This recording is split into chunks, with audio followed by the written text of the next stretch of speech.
ఈరోజు కొబ్బరి రైతుల కోసం నేను మీకు గంగా బోండం చెట్టుని అయితే చూపిపోతున్నాను అనమాట. గంగా బోండం మీకు అందరికీ తెలిసిందే, కొబ్బరిలో one of the sweetest water అనేసి కూడా చెప్పొచ్చు అనమాట. సో ఆ తోటకైతే వచ్చాను. ఎట్లా దిగుబడి వస్తుంది, అంటే ఎట్లా పర్ఫార్మెన్స్ ఇస్తుంది అనేసి మీకు చూపించాలనుకుంటున్నాను. సో ఇక్కడ మీరు చూడొచ్చు.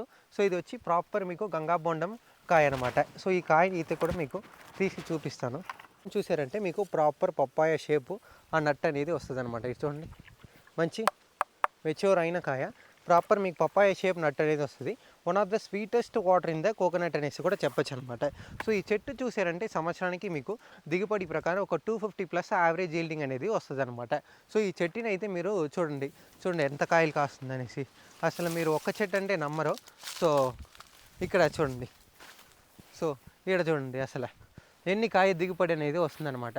ఒక చెట్టులో కాదు, అసలు సంవత్సరానికి మీకు 250+ దిగుబడి వచ్చి మంచి ఈల్డింగ్ వచ్చే ఒక వెరైటీ అంటే నేను ఈ గంగా బోండం వెరైటీనే మీకు ప్రిఫర్ చేస్తాను అనమాట. ఒక గిలలో చూడండి అసలు ఎన్ని కాయలు వచ్చిందనేసి కనిపిస్తుందా మీకు.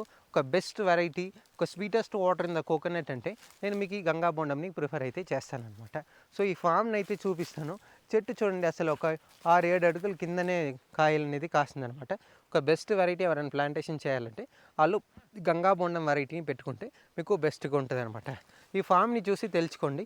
ఒక చెట్టు కాదు, ఆ చెట్టు కాదు, మళ్ళీ రండి చూడండి. అసలు దిగుబడి ప్రకారం చూస్తే మాత్రం చెట్లో మీకు మంచి దిగుబడి వచ్చే ఒక బెస్ట్ వెరైటీస్ అంటే నేను ఈ గంగా బోండం వెరైటీని అయితే చూపిస్తాను అనమాట.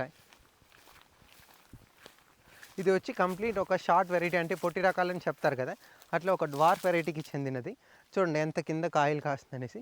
ఎవరైనా బెస్ట్ వెరైటీ కోకోనట్ ప్లాంటేషన్ చేసుకోవాలంటే వాళ్ళు ఈ గంగా బోండం వెరైటీని చేసుకుంటే బాగుంటుంది. ఎంత కిందనే కాస్తుందనేసి మీరే చూడండి. ఈ వీడియోని ఎవరైనా గంగా బోండం చెట్లు పెట్టే అనే రైతులకి తెలిపండి.